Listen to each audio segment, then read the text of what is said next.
Welcome to the Innovation and Compliance Podcast, part of the Compliance Podcast Network. Join us every week as we talk with industry innovators who are making compliance to help business run more efficiently and at the end of the day, more profitably. Here's your host, Tom Fox. Hello, everyone. This is Tom Fox back for another episode.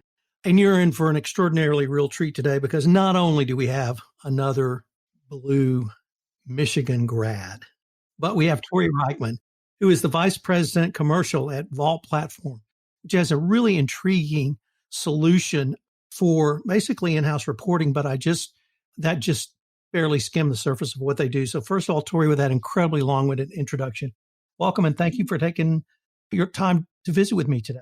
Thank you so much, Tom. I'm really looking forward to the conversation. Thank you. So could you tell us a little bit about your role at Vault Platform? Yeah, so as VP of Commercial, it means I oversee all of our commercial activities. So that's basically the entirety of our go-to-market. So from the beginning, getting in touch with who our prospects are, what the market looks like, being able to get our brand out there, raise awareness, all the way through getting to work with new organizations, and then kind of ensuring that that life cycle carries on and we get the best from ourselves and we can give that to our customers and also learn from our customers and continue to put that back into the product and really kind of complete the whole cycle. And I love my job. I think that's a pretty awesome scope to be able to have. It sounds like you're really involved literally from perhaps not the coding part, but certainly the development of the solution, the delivery or sales part, but then delivery and then working with a customer throughout the life cycle of the business relationship. Yeah, I am. And I feel very fortunate that I get to experience the entirety of the life cycle here at Vault. So could you describe for us, in researching Vault for this podcast, frankly, I couldn't tell if you had a product or a service or both because it seemed to me it really was both, but I thought I might ask you to explain it. Yeah, I'm happy to. So Vault Platform, I would like to say that, at least in my view, we're the leading B2B enterprise software, which enables employees to report incidents. And it also provides a single source of truth to the company so that the company can really receive, manage, resolve these incidents, and also identify and manage risk around the company's ethical and cultural health. So at Vault, one of the reasons I came to join is because there's something in it both for the employee and the employer. And it's really about building trust and creating trust between those two components. Does it work for a variety of corporate functions or situations such as diversity and inclusion, HR, and even compliance? Absolutely. Absolutely, it does. Across our spectrum of organizations that we work with, we've got folks from the heads of ethics and compliance who've brought us in. Similarly, we've had heads of D&I, chief people officers, as well as general counsel bring us in. And so really, we cover the spectrum of incidents that an organization may experience. So one of the things the U.S. Department of Justice continually reminds compliance practitioners is that your compliance program is dynamic. And this year, they had a release of information in June that emphasized continuous monitoring and continuous improvement. Does the Vault Platform solution really help a company in both those ways, both monitoring and in taking the information that's determined from the monitoring and looping it back in for improvement? Vault absolutely does that because the way in which Vault works is it allows you to have a real-time, truly real-time visibility to what incidents are taking place in the organization. And so the company can really have their finger on the pulse. They're truly monitoring it because reports come in straight to the organization real time. There's no delay. And then you've got a whole dashboard, which gives you data, insight, analytics around the cultural and ethical health, which means that you can target your interventions to the appropriate department or the appropriate geography or the appropriate function. And so you're able to both monitor and then manage and improve on what's happening.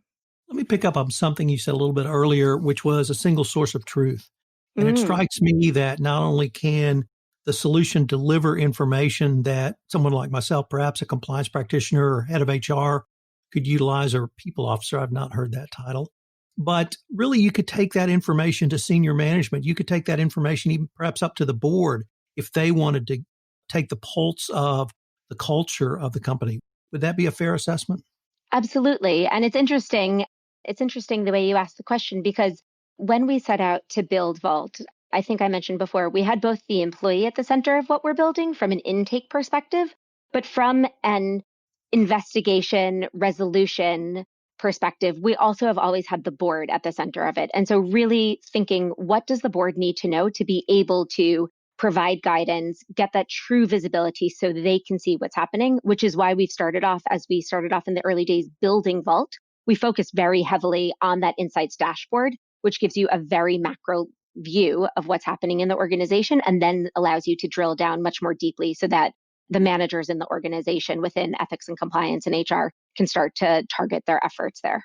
You also mentioned that one of the reasons you really are so passionate about working with and for Vault is that it not only helps companies, but it's also there for the employees as well. Could you maybe spend a few minutes explaining that? Yeah. So we set out to build Vault, and I think what we've started to see, I'll actually couch it in what's happening right now. Companies are facing a huge social pressure to act with integrity. And we've seen this throughout the course of 2020 very much come to the surface, certainly against the backdrop of Black Lives Matter, where we are today, coming off the back of the Me Too movement and other forms of employee activism. Employees want their employer to take meaningful action. Employees want to speak up and to speak out. And so when we started off building Vault, we actually built it as an app that employees could have right at their fingertips. It lives on their personal devices. So they feel that they are empowered. They have the psychological safety to be able to capture the experience that they've had, the incident that they've either experienced or witnessed, and then submit it directly into their organization, because that allows them to speak to the people who can actually take some meaningful and some measurable action against it. So the whole way that Vault works has been built with the employee at mind, their experience, their need for psychological safety, to enable them to feel comfortable speaking out about what they experience or what they witness. Tori, our listeners may not appreciate this, but you are actually in the United Kingdom. So I wanted to maybe ask you to focus on the UK. Obviously, the social justice movement in the United States is something on everyone's mind. Is that similar in the United Kingdom, number one? And number two, are employees as concerned about that as employees in the United States, or at least I perceive them to be? Yeah, absolutely. I think, Tom, employees, what we've seen against the backdrop is employees everywhere care about it. Employees care about their colleagues. They care about the ways in which they work. Employees and people in general now are seeing organizations as a part of society. And so employees feel much more comfortable and confident that they can take matters into their own hands to achieve change. And so we are seeing it absolutely in the UK, but I'm also seeing it with my clients that are headquartered in Switzerland or throughout Asia. So activism really is becoming commonplace. And it's not just geography, but it's becoming commonplace across industries as well. It's no longer what we saw at the beginning of Me Too, with it just being in the media industry or in the financial services industry, but we really are seeing it cross industry and cross geography now. For me, one of the strongest and most powerful messages comes from the title diversity and inclusion. And I say that because I kind of professionally grew up in the 80s and 90s where that was perceived to be toleration. Yeah. And that's what non-discrimination was. Well, you're different, but I'm going to tolerate you. Diversity and inclusion says something very different, and particularly the word inclusion. And I wanted to ask you, is that something that you feel like the Vault platform can help with, which is the inclusion part? Absolutely, I do. And I think it's probably more valuable if I speak to it from our clients' perspective, in that people want to work in a place where they feel like they can be their best selves.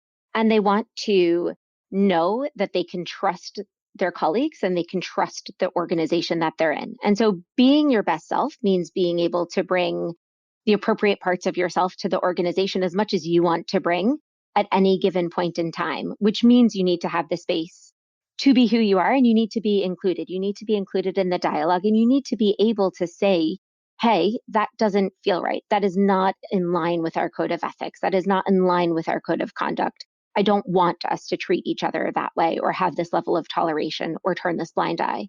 And so I think I'm pleased that the tone of the way in the world today is now around that inclusion, that inclusivity, that equity, rather than focusing on diversity and what makes us different. But it's about how do we bring our different selves and work together to achieve the organization's objective or society's objective.